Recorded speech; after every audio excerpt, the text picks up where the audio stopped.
حکومت جو ہے یعنی بعض ٹی وی چینلز ایسے ہیں جو مسلمانوں کو بدنام کرنے کی ہمیشہ کوئی نہ کوئی سازش کرتے رہتے ہیں. مل کر یہ بات ان تک پہنچانا ہے جو ہمارے چینلوں کو دیکھنے والے ہیں کہ ہم اس لاک ڈاؤن کا ہمارے کو اس بات سے بھی خیال رکھنا ہے کیونکہ یہ بیماری کے بارے میں ابھی تک کوئی اس کا متبادل کوئی علاج نہیں نکلا. اگر کوئی علاج نکلتا یا کوئی ٹیکے ہوتے یا کوئی اور چیز ہوتی تو پھر اس سلسلے میں ہم آپ سے کہہ سکتے تھے کہ بھائی یہ بیماری کا علاج ہے. اب لا علاج بیماری ہے. اللہ سے دعا کر رہے ہیں ہر روز کہ ہمارے یہ بیماری کو دفع فرما دے. انشاءاللہ اللہ تبارک و تعالی رمضان میں ان روزے داروں کی دعاؤں کی برکت سے اس بیماری کو ٹال دے گا انشاءاللہ. مگر یہ بھی ہے کہ ہم کو احتیاط کرنے کا بھی حکم ہے. ہم احتیاط بھی کریں. مگر افسوس یہ بھی ہو رہا میرے کو کہ لاک ڈاؤن کے اندر بھی ماشاءاللہ لوگ شاپنگوں میں پیچھے نہیں ہٹ رہے. اور مجھے یہ احساس ہو رہا ہے کہ بہت سے ابھی لوگ ایسے ہیں جن تک اناج پہنچنا ہے. بہت سے ایسے لوگ ہیں جن کے پاس ابھی بھی کھانے کو کھانا نہیں ہے مگر ہم ان کا خیال نہیں رکھ کے اپنے کپڑوں پہ اب ترجیح دے رہے ہیں اور یہ کوشش کر رہے ہیں کہ ہم کپڑے پہنیں گے. کپڑے کس خوشی میں پہنیں گے؟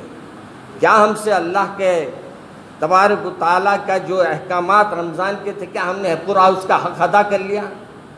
کیا ہم نے اس کا حق پورے طریقے سے ادا کرا؟ پہلے یہ غور کر لیجئے.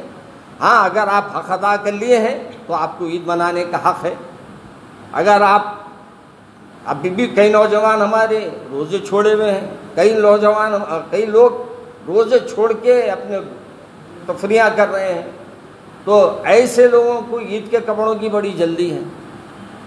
میں ہمارے وہ تمام لوگوں سے جو عید کی شاپنگ کر رہے ہیں کریے, میں نہیں انکار کر رہا ہوں میں, مگر اپنے کو بیمار ڈال کے شاپنگ کرنا کیا ضروری ہے؟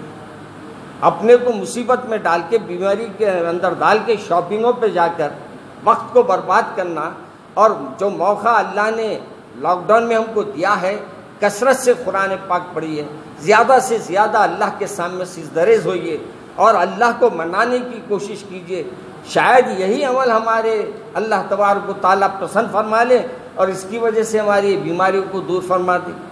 تو اس سلسلے میں آپ کو یہ زحمت دی گئی تھی, یہ دونوں باتیں آپ کے سامنے میں نے عرض کر دی ہے. بہرحال ہم کو لاک ڈاؤن کی اہمیت کو بھی سامنے رکھنا ہے اور اس سے سب سے بڑی بات یہ ہے کہ کسی کا جانی نقصان نہ ہو. اپنی وجہ سے کسی اور کو تکلیف میں ڈال رہے ہیں آپ, تو یہ بھی غلط ہے. اب کس کو بیماری رہیں گی اپنی صف میں اپن بول نہیں سکتے.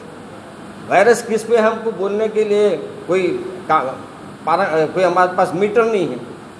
بس اللہ نے کا رسول اکرم صلی اللہ علیہ وسلم نے بھی فرمایا احتیاط کرو, اور اللہ کا حکم بھی احتیاط کرنے کا. اور جب علماء ہمارے پورے سب سے بڑے یعنی دیوبند سے بھی مسئلے کا جواب آ گیا ہے, پھر جامعہ نظامیہ کے مفتی صاحب نے بھی اس کا جواب دے دیا ہے, اور دیگر علماء کرام نے بھی اس سلسلے میں کھل کر اپنے خیالات کا اظہار کیا ہے. اس لیے میں آپ تمام سے دو گزارشات کے لیے آپ سے آج وقت لیا تھا, آپ کو زحمت دیا تھا. میں آپ تمام کا شکریہ ادا کرتا ہوں کہ آپ نے وقت دیا. السلام علیکم.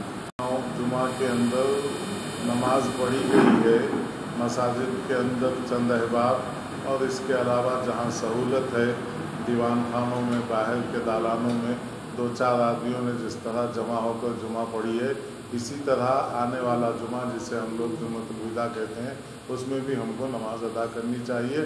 اس کے لیے کوئی خاص احکام ہے نہ اس کی کوئی خاص اہمیت ہے. یہ آخری جمعہ بھی رمضان کے دیگر جمعہ کی طرح ہے. جس طرح سابق میں ہم نے جمعہ کی نماز ادا کی ہے, اسی طرح اس جمعہ میں بھی ہم نماز ادا کریں.